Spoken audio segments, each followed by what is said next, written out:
حضرت عمر فاروق نے نہ کم رشک کیا ہے لوگوں پہ. واہ واہ وہ کرتے ہیں جن کی اپنی واہ واہ تھوڑی ہو. واہ واہ والا کبھی کسی کی واہ واہ کرے تو پھر اس کی واقعی واہ واہ ہوتی ہے.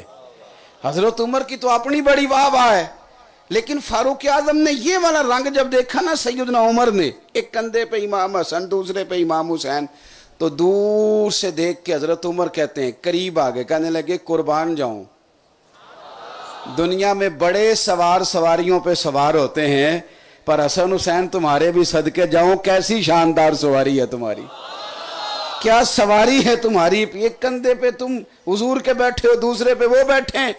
اب ذرا آپ اس بات کو پرکھیں، یہ مقام سمجھیں. او بھائی کچھ لوگوں کی شان یوں کر کے دیکھیں تو پگڑی گر جاتی ہے سر سے. یہ لوگوں کو کیا ہو گیا ہے کہ ان کو سلیقہ ہی نہیں ہے حسنین کا نام لینے کا، انہیں پتہ ہی نہیں صحابہ کا ذکر کرنے کا. کبھی کسی چکر میں نہ پڑنا، فلانے نے کہہ دیا فلانا فلاں کہتا تھا. ہم نہیں تاریخوں کو جانتے، ہم تو اللہ کے قرآن کو جانتے ہیں. میرے رب کریم نے قرآن میں کہا شداء علی الکفار رحماء بینہم، فرمایا یہ جو میرے نبی کے ساتھ لوگ ہیں نا، یہ کافروں پہ سخت تھے، آپس میں تو بڑے مہربان تھے. تو جب میرا رب کہتا ہے وہ مہربان تھے تو اٹھا کے رکھنا تاریخ اپنے پاس. ہمیں تو قرآن نے کہہ دیا رحماء بینہم.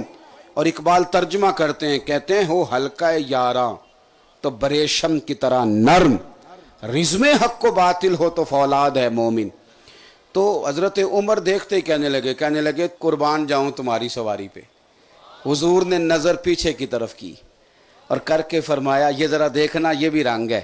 حضور فرمانے لگے عمر اگر سواری بڑی شاندار ہے تو ذرا سوار بھی تو دیکھنا یار، ان کے بھی تو ذرا انداز دیکھنا، یہ سوار ہیں جو سواری کر رہے ہیں، ذرا ان کا بھی انداز دیکھ.